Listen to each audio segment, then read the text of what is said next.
All right, so Robert Greene.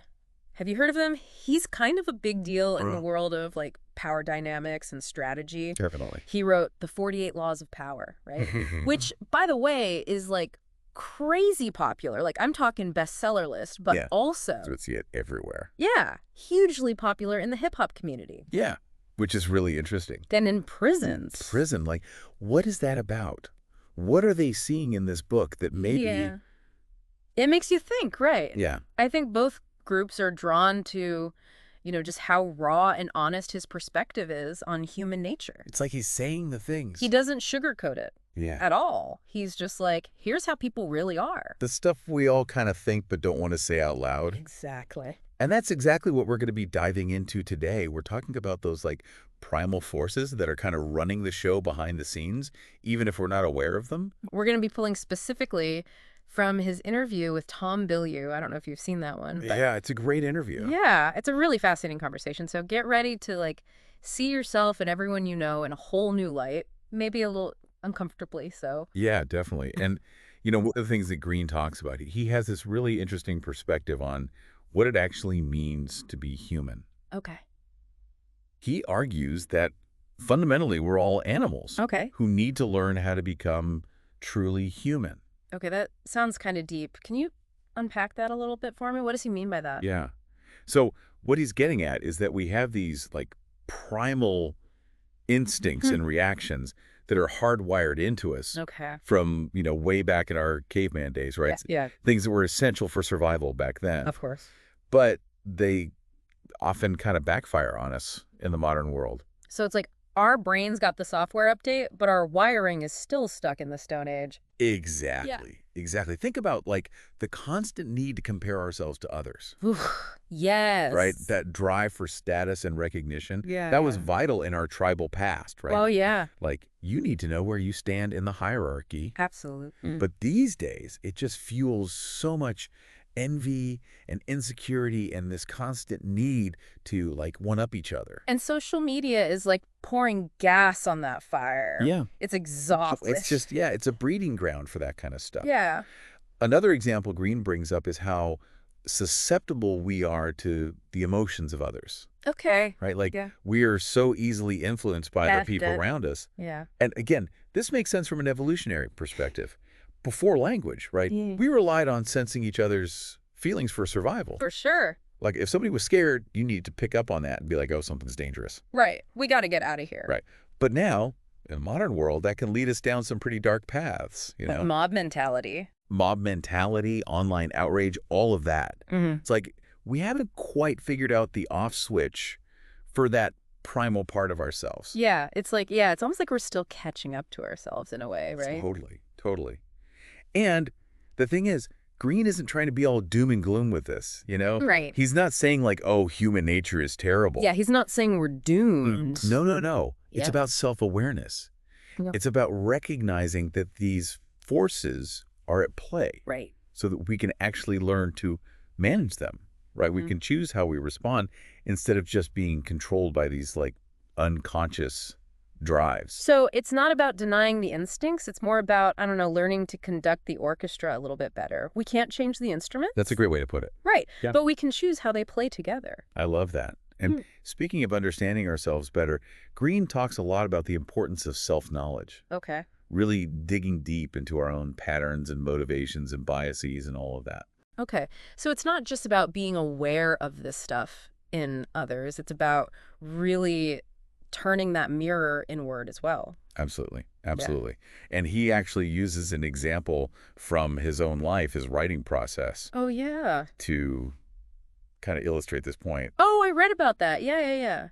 He talks about how he always sets out to write shorter books. He does. He's like, this time it's going to be short and sweet. Short and sweet. Every time. And they always end up being these like massive deep dives. Every single time. Which, I relate to that. Right. I always tell myself I'm going to write a short story, and then 20 pages later, I'm like, this is not a short story.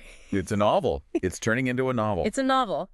But I think, yeah, he recognizes that pattern in himself. He does. But he hasn't quite broken it yet. Which, honestly, is kind of comforting, don't you think? It is, because, like, don't we all have those things? Of course. Of course we do. We all have those patterns. Yeah. And I think that's part of, what makes us human, is that we're these works in progress. Exactly. We fall into these routines, and Yeah. we don't even question why, necessarily. Yeah.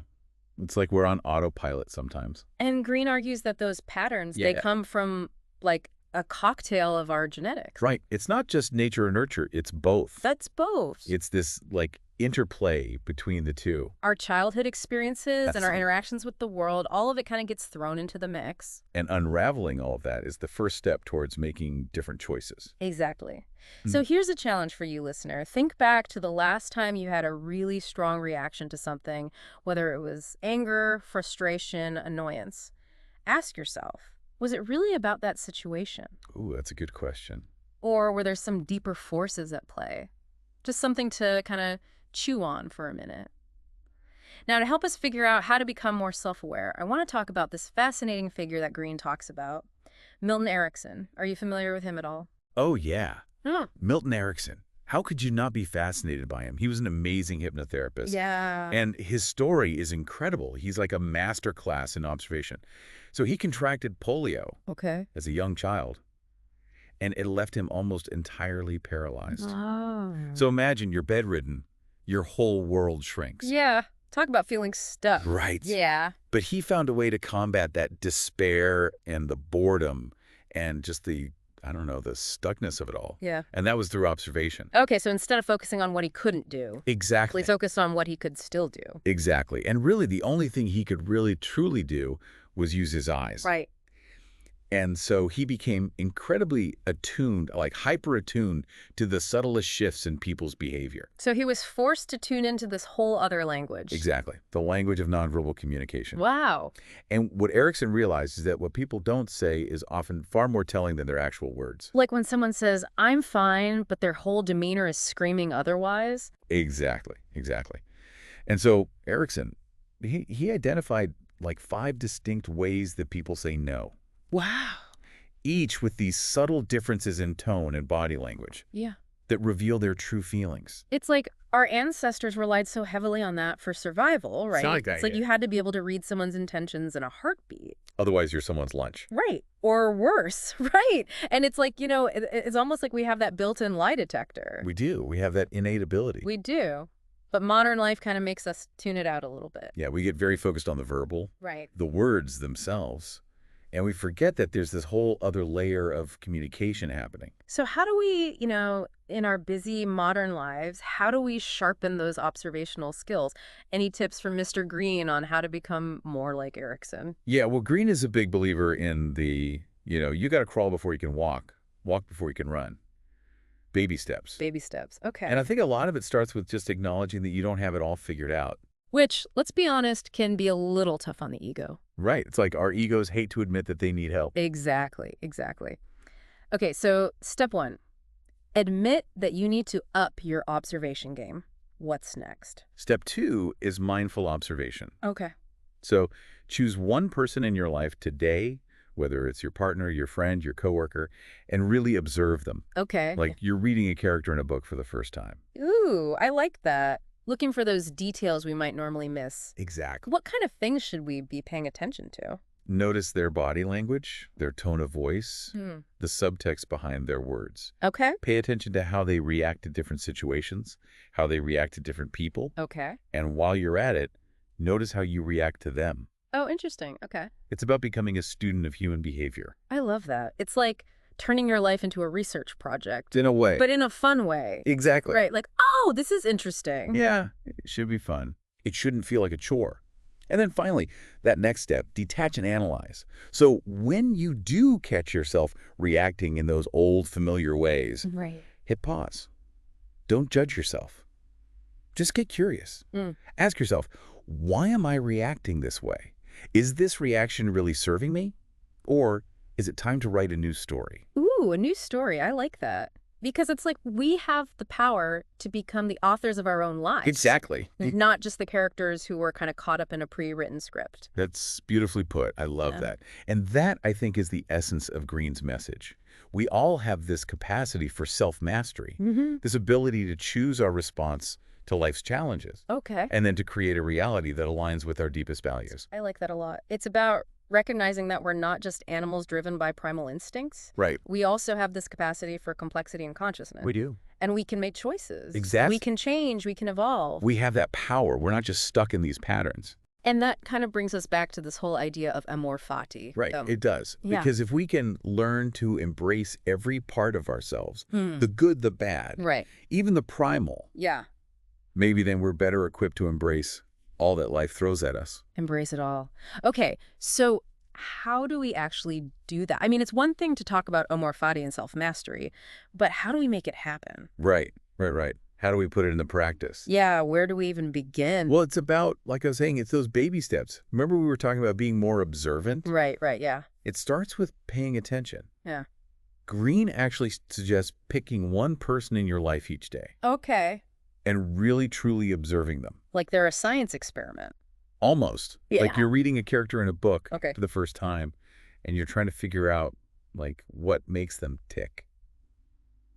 I like that. Really trying to look for those details that we might just kind of gloss over. So what else should we be paying attention to besides just sort of like your general vibe? Notice their body language, Okay. their tone of voice, the subtext behind their words. Oh, interesting. Pay attention to how they react to different situations, how they react to different people. And then while you're at it, notice how you react to them. Oh, that's interesting. Yeah, it's about becoming a student of human behavior, Right. starting with ourselves. Yeah, because it's easy to kind of like observe others and be like, oh, that's interesting. But when you turn it inward, that's when it gets, That's when the real work begins. yeah, that's when the real work begins. And Greene also talks about the importance of like really questioning our assumptions, like those knee-jerk reactions we have to things. Oh, totally. All the time. Right, We're just like on autopilot. right. He argues that we often go through life just reacting Right. in these predictable and often really unhelpful ways. Because we're stuck in our own heads, Colons. in our own stories about ourselves and the world and how things should be. And those stories often keep us stuck, right? Oh, dear. So he encourages us to hit the pause button for a second. Okay. Take a step back Yeah. and ask, like, why am I reacting this way? Is this reaction really serving me? Okay. Or is it time to write a new story? Write a new story. Oh, I love that. Right. Because it's like we have the power to become the authors of our own lives, not just the characters who are kind of caught in a pre-written script. Exactly. Yeah. Exactly. And that, I think, is the essence of Greene's message, that we all have this capacity for self-mastery. We have this ability to choose our response to life's challenges, Okay. and then to create a reality that aligns with our deepest values. I love that a lot. It's about recognizing that we're not just animals driven by primal instincts, right? Right. We have this capacity for like complexity and consciousness. We do. And we can make choices. We can change. Exactly. We can evolve. We don't have to stay stuck in these patterns. We have that power. We're not just stuck. And that kind of brings us back to this whole idea of Amor Fati, right? It does. Because if we can learn to embrace every part of ourselves, the good, the bad, Right. even the primal, Yeah. maybe then we're better equipped to embrace all that life throws at us. Embrace it all. Okay, so how do we actually do that? I mean, it's one thing to talk about Amor Fati and self-mastery, but how do we make it happen? Right. How do we put it into practice? Yeah, where do we even begin? It can feel kind of overwhelming, right? It does. Like, where do you even begin with all this? Mastering your human nature. It's a big concept. It is a big concept. But like we were saying, Greene, he's all about those baby steps. It's a journey. It's not like you arrive at some destination and you're like, boom, I've mastered it. Right. It's not like a light switch. Yeah. Exactly. But it starts with acknowledging, just like, okay, I'm a work in progress. Right. I'm not perfect. And then committing to just observing yourself and others with a little bit more intention. And then when you do catch yourself reacting in those old, familiar ways. Right. Because we will. We will. We all do it. We're human. It's okay. It's like just hit pause before you react. Don't judge yourself. You don't have to be hard on yourself about it. Just get curious. Like, why am I reacting this way? Oh, that's interesting. Okay. Yeah, what's really going on here beneath the surface? So it's like hitting the rewind button on your own, like, personal drama. Exactly. And you get to choose a different ending that time. Yes. I like that. Write a new story. Exactly. And remember, it's not about becoming some perfect, enlightened being who never gets triggered, who never like feels those primal urges. It's Mhm. about understanding and accepting all of it. So embrace the mess. Embrace the mess, because here's the thing. Those messy parts, those primal parts, as uncomfortable as they can be, Right. they also hold a lot of power. They do. It's like he's saying we can't actually reach our full potential if we're constantly trying to suppress half of who we are. Exactly. It's about learning to channel that energy, Yeah. that raw human nature, into something constructive. Yeah. I mean, think about the greatest artists, activists, entrepreneurs, whatever field you want to look at. Yeah, the people who make a real impact. Right. They didn't get there by denying their anger or their passion, their ambition, any of those, what we might consider like negative emotions. Right. They used it. They learned to harness those forces, Right. right? Right. They turned that into fuel. They were like, okay, this is a powerful force. How can I use this to create something, to make a difference? So it's like taking the wheel of your own life Exactly. and steering it in the direction you want to go. Yes. Even if that means like getting comfortable with a little chaos and a little darkness, a little bit of the unknown, I got it. because that's where the good stuff is sometimes. Yeah, it's where the juice is. Yeah. And that's where Amor Fati comes full circle. Because when you can look at all of it, the good, the bad, the messy, the beautiful, and just say, yes, this too, that's when you unlock a whole new level of freedom and possibility. It's powerful stuff. Robert Greene, everybody. Always a fascinating deep dive. We hope this has sparked some curiosity, maybe challenged some assumptions. Big thanks to you for joining our deep dive today. Yes, it's been a pleasure. Always a pleasure having this conversation. And to our listeners, keep exploring, keep questioning, and keep mastering your own human nature. We'll see you next time.